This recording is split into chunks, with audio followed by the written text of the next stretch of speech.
next ultrasound appointment.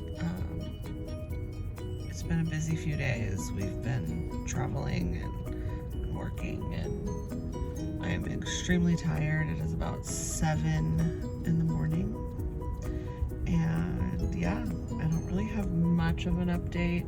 I've been feeling really bloated, really tired. There's definitely something going on because like I said, I'm so bloated. It's like really annoying, and I'm starting to get a little uncomfortable. And the fact that I have one more week left before everything comes out makes me a little nervous on how I'm going to feel this weekend. Other than that, it's been pretty okay. My stomach's starting to get really bruised from all the injections, so every time I give myself an injection, it's like now I'm like dreading it because it's starting to hurt. Yeah, other than that, it's been pretty normal. We'll update you after our appointment. Chances are I don't think there's going to be much. They're just going to make sure everything's growing the way it's supposed to. And yeah, talk to you soon.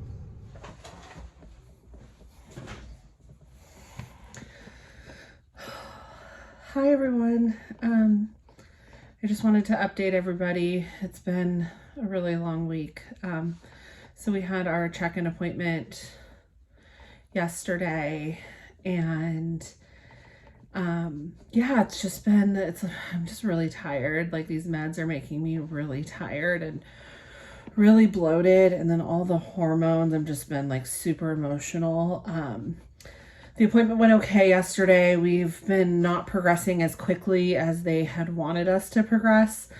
Our eggs aren't growing fast enough, and so because they're not growing fast enough, they've had to double the amount of hormones that I'm taking, which means more hormones, which means more emotions, which means more side effects.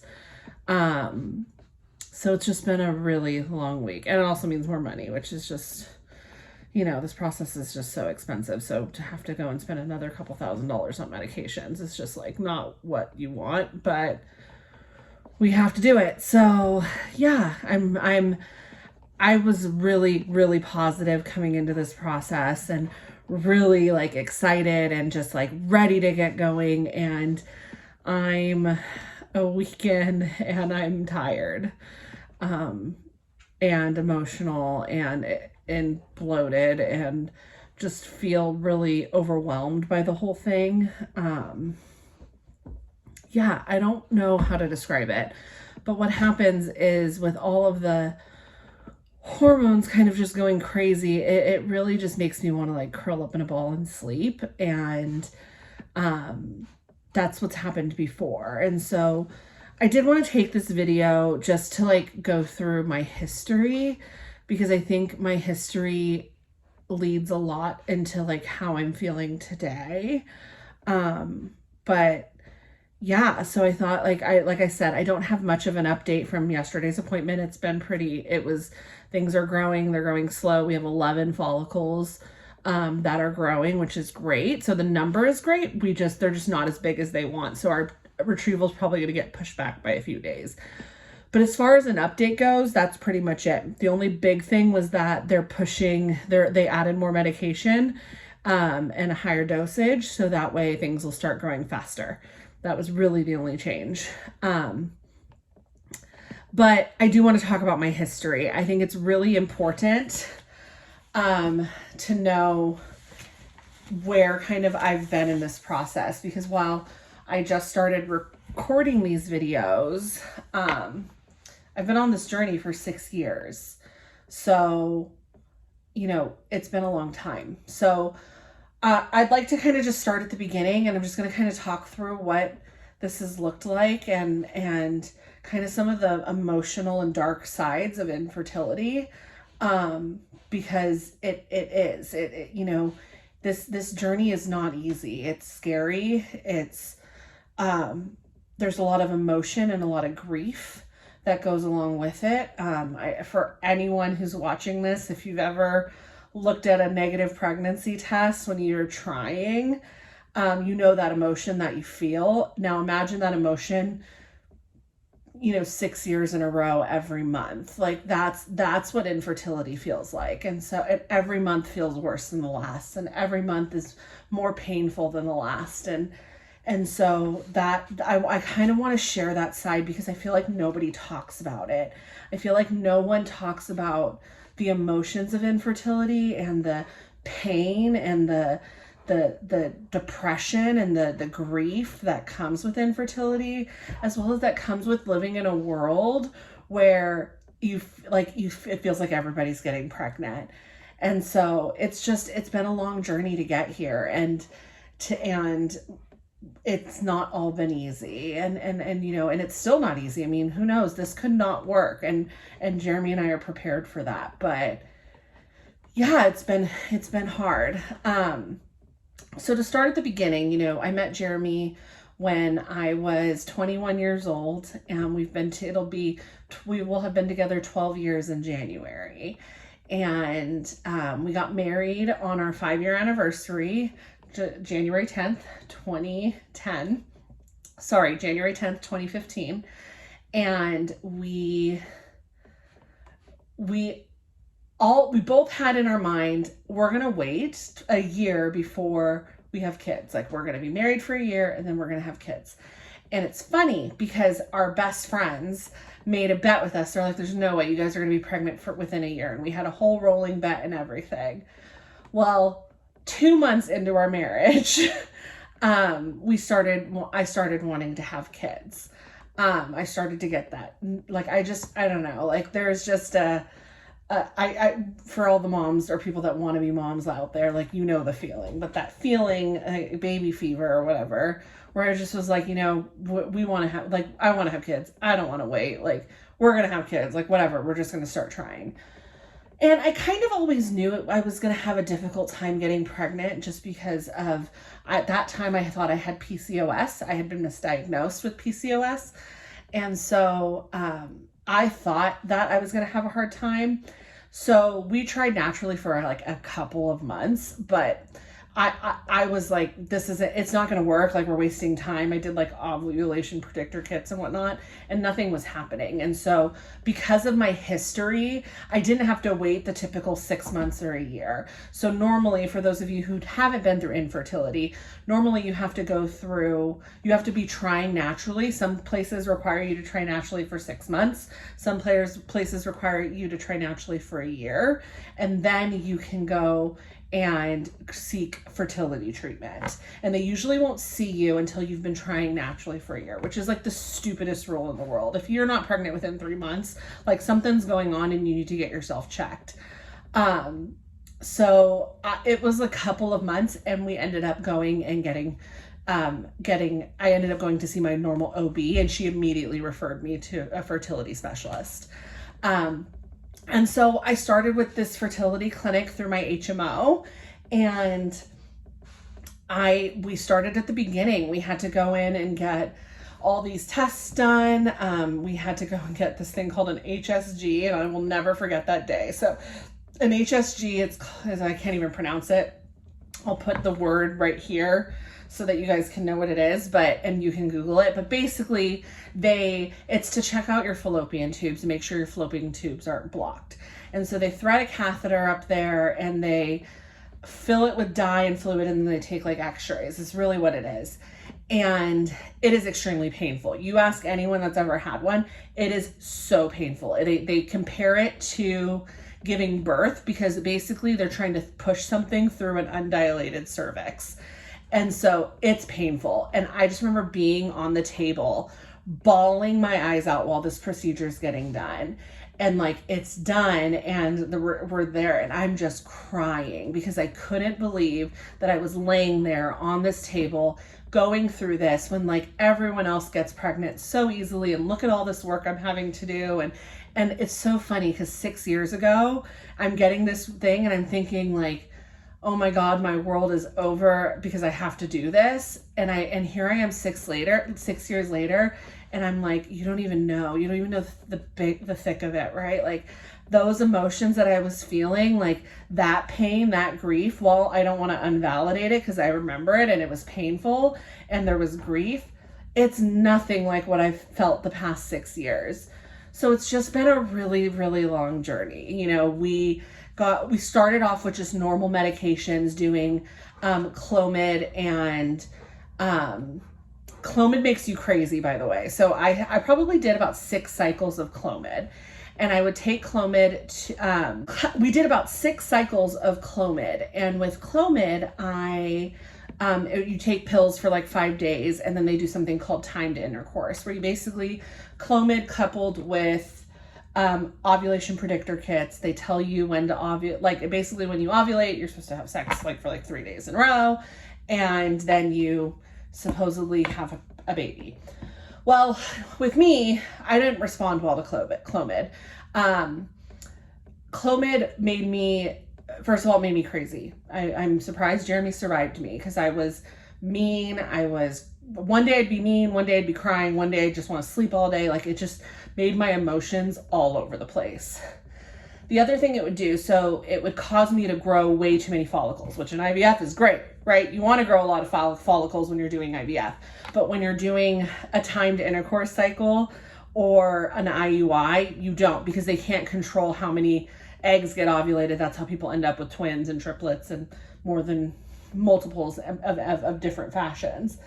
And so with Clomid, I had so many cycles canceled because I would have too many follicles, or my follicle wouldn't ovulate. So when a follicle doesn't ovulate, it turns into a cyst. And so then they would go to check me before starting the next month, and I'd have cysts. And so I feel like, looking back, like Clomid to me was the roughest in all of my time, because I felt like we were doing the same thing over and over again and not getting a different result. There was about 6 months in a row where we did some sort of Clomid, and I would say out of those 6 cycles, probably 4 of them ended up getting canceled, or either at the beginning of the cycle or halfway through, because I had too many follicles. And so that to me was just like, every month was devastating. It felt like there was a good 6 month stretch where I was crying. I would come home, I would be crying. First of all, I'd cry in the doctor's office the second they told me they had to cancel my cycle, because it was like I couldn't even get to the point to where I could get pregnant. Like, things were stopping before we could even get there. So it was just really disappointing. And I would just cry. Like, I remember they would tell me, I would start crying. And then we'd come back the next month and they'd say, like, yeah, the cyst hasn't gone away, so we can't start. And it's like, and then I would start crying again. So it was just like a very emotional roller coaster. And I finally, like, one thing I learned through this process, and my advice to anyone going through infertility, is you have to be your biggest advocate. The definition of insanity is trying the same thing over and over again and expecting a different result. And I felt like we were going insane. I felt like I was going insane. We were trying the same thing over and over and over again, and we weren't getting a different result. And so I finally started to advocate for myself, and I said, look, like, this isn't working. We need to do something different. And so then they switched me from Clomid to injectable medications, Menopur, which is what I take now as part of the IVF cycle. And so I would do a combination of Clomid and Menopur. And Clomid was still causing the same problems it was causing before. So we had the 6 months of Clomid, continued to have issues. We did about 3 months of Clomid and Menopur. And there was breaks in between this. So this is over a period of 6 years. Like, these are the number of cycles we did. Because I do want to say, like, after that 6 months of Clomid, like, I took like a good 6 month break, because I was done. Emotionally, I could not continue to put myself through this process. And so we took a 6 month break, and then I came back and I was like, okay, we're going to try this again, but we're not going to do Clomid again. Like, we're going to do something different. So then they added the Clomid and the Menopur. We did have a better response, and we did that for about 2 cycles. But what we were still having an issue with is being overstimulated, still getting too many follicles. And so I was still getting a cycle canceled here and there. and I still wasn't getting to the point to where I could actually like do the timed intercourse and have a baby. Jeremy and I got really desperate. We started having like taking the risk and still having sex when we weren't supposed to, and risking the chance of us having 4 babies, 5 babies. I mean, that's how desperate we were. And yeah, and so then it just kind of, so that still wasn't working. And so the doctor actually, the doctor made a change, which was really great. Like I didn't have to then go and advocate again. But the doctor made a change and decided to move to Femara. I think it was Femara. I don't quote me on that, but it's another medication similar to Clomid. And I had such a better letrozole. It was letrozole. I don't know what Femara is. Maybe they're the same thing. Letrozole. And I had such a better response to letrozole. So with letrozole and the Menopur medications, we were getting to the point to where we could do the timed intercourse. And so we had a couple of months of timed intercourse with the letrozole and Menopur combo, but I still wasn't getting pregnant. And so then we moved to IUIs. And so for those of you who don't know what IUIs are, it's an intrauterine injection. It basically takes sex out of the picture. And so we did that we did the same combo. We did the Menopur and the letrozole combination. And then we did the IUIs, and we did 3 IUI cycles. And none of them worked. And so, yeah, that's been the 6 years. And then I took about a 1.5 year break. So it's 6 years total, but there was probably about a total of 2 years of a break, just because of my work and career and whatnot. I decided to focus on other things. So there was about probably a 2-year break total and 4 years of actively trying or actively going through treatment. So, the reason why I wanted to share that today, because I look back at the moments that I've been through, the moments that I'm emotional, and it's been painful. It's been a painful journey. And to be here, hopefully, fingers freaking crossed, at the end and kind of have survived all of that, it makes this journey so meaningful, but also very scary. For the longest time leading up to going through, starting our IVF cycle, like I tried to not even think about it. I tried to not get hopeful. I tried to not get my hopes up. I tried to be very like, well, if it happens, it happens. If it doesn't, it doesn't. Because that was like my defense mechanism of, if this works, it's going to work. If it doesn't work, it's not going to work. But either way, you cannot fall apart through this process like you've done in the past. And so like, that's what I kept telling myself. And so that didn't work. Like I still, my hopes are up, right? Like my hopes are so up. It's not even funny. If this doesn't work, you guys will see it. I will be an emotional wreck, and all of those grief feelings will come flooding back. But right now, what I have the feeling that I'm feeling right now, and this might be the hormones, it might just be everything that I've been through, is I'm scared. That's the best way to say it, is I'm scared. I'm scared it's not going to work. And I'm scared that if it doesn't work, that I don't know if I can handle it. I don't know if and I'm doing a lot of things differently this time. I'm doing these video blogs. I'm in therapy to work through the grief and help navigate the grief and arm myself with tools to navigate the grief that comes with this journey. But I'm still scared. And it's scary. It's a scary process. And my therapist tells me, like, asked me to say why I'm scared. And, I'm scared to go back to those moments of that moment when you pee on a stick and you see that it's not positive. That moment, I have a moment, I remember it was a long time ago, but a memory of Jeremy had just left for work and I couldn't even bring myself to get out of bed. And I had to go to work. And I pulled myself out of bed and I turned on music and I was just trying to like get myself going for the day. We lived in a small 1-bedroom apartment at the time. And this song came on, and it's Kirk Franklin, Do You Want to Be Happy?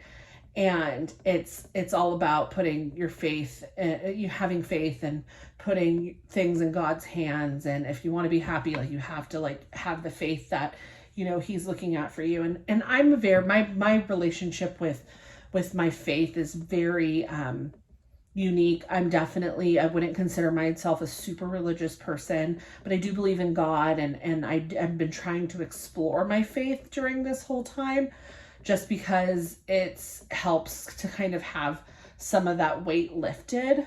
But anyways, back to that moment, that song came on, and there's a lyric, and it says, you know, cry yourself to sleep, shout and raise your hands, you know, and it talks about just like falling on your knees, bawling, like basically if you want to be happy, like you need to pray. And I will never forget, I literally in my bathroom fell to my knees listening to this song, looked up to where I believe God might be, and I just started crying. And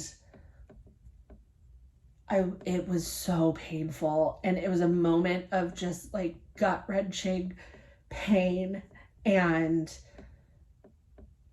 I don't know how I came out of that. I don't know how I survived that. I know I survived, but like looking back and thinking like how dark that time was, I'm just so scared that that's going to happen again. And I don't want it to. I don't think, and the people that love me would allow it to, but it was a moment where I didn't think I was going to be able to stay on this earth if I wasn't able to have a child. And, you know, that's scary to talk about, but I think it's so important because I know I'm not the only one. I'm in a lot of support groups and have a lot of friends who have been through infertility, and I know I'm not the only one that feels that way. And it was a moment, but it was scary. And you know, it's taken a long time to come out of that. So to be here today and have my hopes up again, that's scary for me because I don't want to fall back into that dark place that I was in when it didn't work. So yeah, that is our history. That is our story. And that's why I'm kind of feeling the way I am today. And I wanted to share that with all of you, and I just appreciate each of you for being so accepting and being there for me and understanding that like how this is really easy for me to talk to a camera, but it's not easy for me to talk in person, because this is really hard to sit down and have this conversation more than once. And so I appreciate each and every one of my family members and friends watching this. I love each and every one of you. And just thank you for giving us some space through this process as we navigate everything going on. And hopefully we'll all be able to celebrate together when it works. And if it doesn't, I'm going to say it right now, what I need from everybody, because I think it's really important that everyone knows, like, if I'm going to fall into that dark place, like no matter how much I push people away, like I'm going to need each and every one of you. And I want you to know that. So, don't allow me to fall into that dark place. Like if I'm saying I'm okay, I'm not, I'm lying to you. And it's easy for me to say that right now, but it won't be easy for me to say it in the moment. It won't be easy for me to ask for help in the moment. So, I just want to be really honest. So I don't know what support looks like I just yet, but I do know that having people know that what you see on social media, what you see from you know, in right there in person isn't always what's really going on behind the scenes. And, you know, I suffered silently for a really, really, really long time, and I'm not going to do that anymore. But it's really easy to do it in the moment. So you know, hold me accountable to that and don't let me fall back into that dark space if it does come, because that is where my fear is. And I think me standing up to talking to everybody today and telling them that that's what's making me scared will hopefully help put some of that fear at ease, so that I can sit there and say, it's okay. Like if you do fall, like your friends and family are going to catch you. So thank you. I love each and every one of you.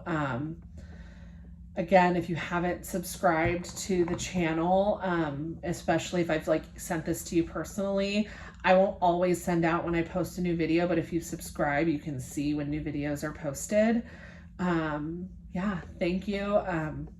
We have another appointment tomorrow, so I'll do another update tomorrow. And I'm going to spend some time tomorrow talking about kind of how to comfort someone going through IVF, what's okay, what's not okay, kind of some of the triggers, because a lot of people don't share their journey publicly, and you just never know what someone's going through, and don't just assume that people are choosing to not have children. So we're going to talk a little bit about that tomorrow. Other than that, thank you. I hope everyone has a good day.